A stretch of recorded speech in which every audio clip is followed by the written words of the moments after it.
Hello guys, welcome to current affairs funda. दोस्तों, आज एक इंपॉर्टेंट टॉपिक के ऊपर यहाँ पर डिस्कशन करेंगे, क्योंकि जिस तरीके से SBI PO प्री का एग्ज़ाम हो रहा है, ये तो श्योर है कि नॉर्मलाइजेशन काफ़ी मैसिव रोल यहाँ पर प्ले करेगा।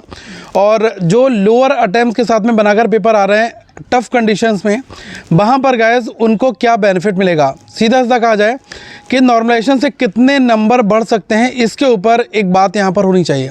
तो गाइस, अगर हम थोड़ा सा प्रीवियस स्टेट देखें, पिछले सालों में जब जब नॉर्मलाइजेशन हुआ है तो उनसे हमें बड़ा मार्जिन देखने को मिलता है। कई बार आपने देखा कि कुछ कैंडिडेट ऐसे होते हैं जो 3 से 4 नंबर तक का उनका बढ़ जाता है। कुछ ऐसे भी होते हैं गाइस जिसमें 8 से 12 नंबर तक का हमें नॉर्मलाइजेशन से स्कोर इंक्रीज़ देखने को मिला है। तो ये कम्प्लीटली डिपेंड करेगा कि पेपर किस फॉर्मेट में आया, कैसे शिफ्ट आई है, और आपने जो क्वेश्चन सेलेक्ट किए हैं वो किस तरीके के हैं। देखो गाइस, कई बार ऐसा होता है कि पेपर जो है वो आपका एक इतना ज़्यादा लेंथी बना देते हैं कि बंदा क्वेश्चंस देखकर फंस जाता है और उसके अटैम्प्ट्स वहाँ पर कम होते हैं।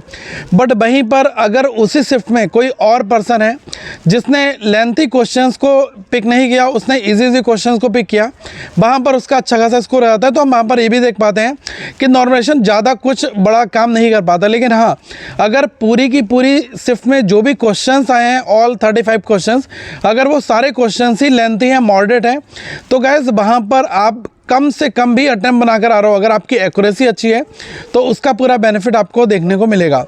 वैसे एक मैं आपको चीज़ बता दूं कि जो अटैम्प्ट्स हैं वो कम अटैम्प्ट्स कौन से नंबर्स के माने जाएंगे। देखो गाइस, मैंने यहाँ पर देखा है कि बहुत सारे ऐसे लोग हैं जो 52, 53, 54 तक बनाया है, इवन 55 तक भी उन्होंने बनाया है।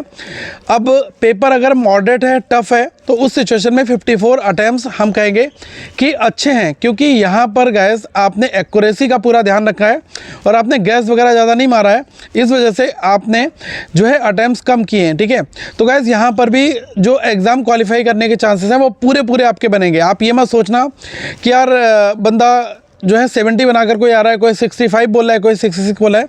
गाइस वो चीज़ अलग है। ठीक है, अगर हाँ आपका पूरा ही पेपर लेंथी था, कैलकुलेटिव था, जो इजी क्वेश्चंस थे वो तो आपने भी बनाए होंगे, सामने वाले ने भी बनाए होंगे, लेकिन जो क्वेश्चंस ड्यूरेबल नहीं है, लंबा चौड़ा उसका जो है सॉल्यूशन निकल कर आ रहा है, तो वहाँ पर गाइस सभी को ही टाइम मिल रहा है। ठीक है, तो अब ये है कि आगे जिन लोगों का एग्जाम है उनको भी यही ध्यान रखना है कि हमें भावनाओं में बहना नहीं है। कोई बोल रहा है 60 बना कर आओ, तो नहीं, जो पेपर कह रहा है उसी फॉर्मेट से अटैम्प्ट अपने बनाने हैं।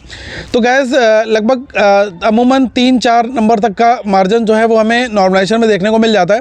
बट हाँ, ज़्यादा से ज़्यादा 8 नंबर तक भी हमें देखने को ये चीज़ें मिली हैं। 8 से 10 नंबर तक भी हमने ये देखा है कि पिछले कुछ सालों में जब जब नॉर्मलाइजेशन हुआ है तो वहाँ पर लोगों के जो नंबर है वो इस फॉर्मेट में बढ़े भी हैं। तो आपको ज़्यादा भी चिंता नहीं करनी है, और मैं यही कहूँगा कि मेंस में आपको मौका मिल सकता है पूरी तरीके से। बट हाँ, आप बना कर आएँ तो अब अपने मेंस की तैयारी पे लग जाएं, और मेंस के लिए अपना एक कंस्ट्रक्टिव वे पूरा फॉलो करें, जिसमें आप क्वांट, रीजनिंग, इंग्लिश और जीए वगैरह अच्छे से पढ़ना स्टार्ट करें।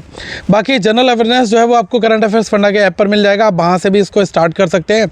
हर एक मंथ के 500 MCQs हैं, और जिसमें हम डिटेल्ड आपको सारी चीज़ें पढ़ा रहे हैं, तो वो आपको काफ़ी यूज़फुल रहेगा। ठीक है, बट हाँ, ये ज़रूर ध्यान रखना कि अगर आप एक्यूरेटली पेपर बना रहे हो तो आपको नॉर्मलाइजेशन का एक बड़ा जो बेनिफिट है वो जरूर देखने को मिलेगा। लेकिन हाँ, अगर आप तुक्केबाजी करके अपने आप बना रहे हो, 74, 75, 76 कर आ रहे हो, तो गाइस वहाँ पर आपके चांसेस बहुत कम हो जाते हैं पेपर को क्वालिफाई करने के लिए। ठीक है, और कुछ लोग कहेंगे सर एक्यूरेसी का मीटर क्या है, कैसे पता लगेगा कि 100% एक्यूरेसी है। आप ये देखो ना कि क्वांट और रीजनिंग में जितने भी टोटल आपने क्वेश्चंस बनाए हैं उनमें गाइस आंसर आपके निकलोगे तभी तो आपने किया है। और ऐसा तो नहीं आपने 4 ऑप्शन थे, आपने 1, 2, 3, 4 करके बना दिया, ऐसे बढ़ा दिया, ऐसा नहीं करना है। ठीक है, हाँ, इंग्लिश में ये चीज़ रहती है कि यार इंग्लिश में पता ही नहीं चल पाता कि क्या सही है क्या गलत है।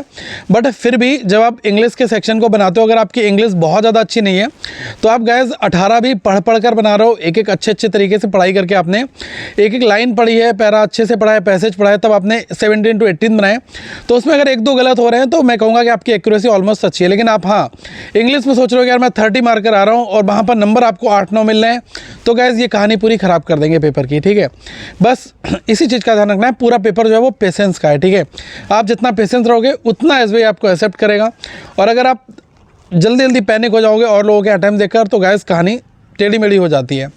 बस यही करना है और आगे अपनी नेक्स्ट लेवल पर स्टडी स्टार्ट करो। अभी FCI का भी एक एग्ज़ाम होगा कुछ लोगों का, तो FCI के लिए भी आपको स्टडी मटेरियल ऐप पर मिल जाएगा, मॉक टेस्ट वगैरह।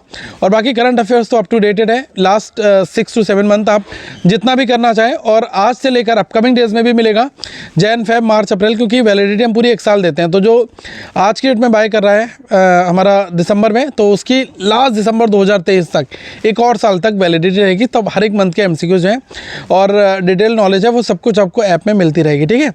तो अपनी अच्छी तैयारी करें, अपना सिलेक्शन लें। Thank you so much guys, have a good day to all of you. Once again we will meet in the next video.